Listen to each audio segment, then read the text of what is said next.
हजरत हबीब अजमा एक मशहूर वली अल्लाह और ताबी थे। हजरत हबीब अजमा इब्तिदा में बसरा के एक दौलतमंद मगर सूदखोर शख्स थे। वो लोगों को कर्ज देकर उनसे ज्यादा मुनाफा लेते, उनकी मजबूरियों का फायदा उठाते और दुनियावी माल और दौलत में गुम थे।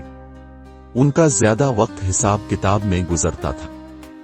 एक दिन वो हसन मामूल अपनी रकम का हिसाब कर रहे थे कि एक गरीब आदमी उनके दरवाजे पर आया और कहा, अल्लाह के वास्ते मुझे कुछ दे दो, मैं बहुत मजबूर हूँ। हबीब अजमा ने बेरफ से कहा, चला जा, मेरे पास तेरे लिए कुछ नहीं। वो गरीब शख्स बहुत दिल गिरफ्ता होकर बोला, हबीब, अल्लाह तुझसे ज्यादा रहम दिल है। ये जुमला सुनकर हजरत हबीब अजमा का दिल दहल गया। उनके दिल में ख्याल आया कि वाकई में तो दुनियावी हिसाब किताब में लगा हुआ हूँ, लेकिन मेरा हिसाब अल्लाह के यहाँ कैसे होगा।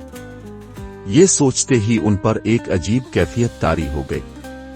उन्होंने अपना सारा माल फुकरा और मसाकीन में बांट दिया और अल्लाह की तरफ मुतवज्जे हो गए। तौबा के बाद हजरत हबीब अजमा हजरत हसन बसर के हल्का दर्स में शामिल हो गए।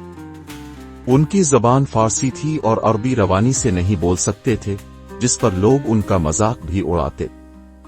लेकिन हजरत हसन बसर फरमाते, हबीब की जबान कमजोर हो सकती है, मगर उनका दिल साफ और मजबूत है। एक दिन हजरत हसन बसर उनके घर गए और कहा, हबीब, कुछ खाने को है?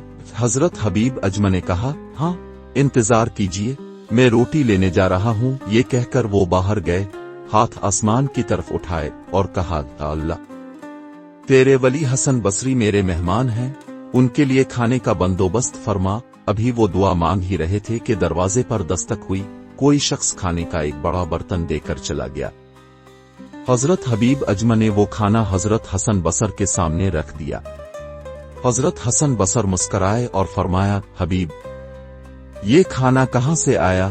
हजरत हबीब अजमा ने फरमाया, हसन, मैंने अपने परवरदिगार से मांगा और उसने दे दिया। ये सुनकर हजरत हसन बसर रो पड़े और फरमाया, सच है, जो अल्लाह से मांगता है अल्लाह इसे खाली हाथ नहीं लौटाता। ये वाकया हमें सिखाता है कि अगर दिल की सच्चाई से अल्लाह को पुकारा जाए तो वो जरूर मदद फरमाता है।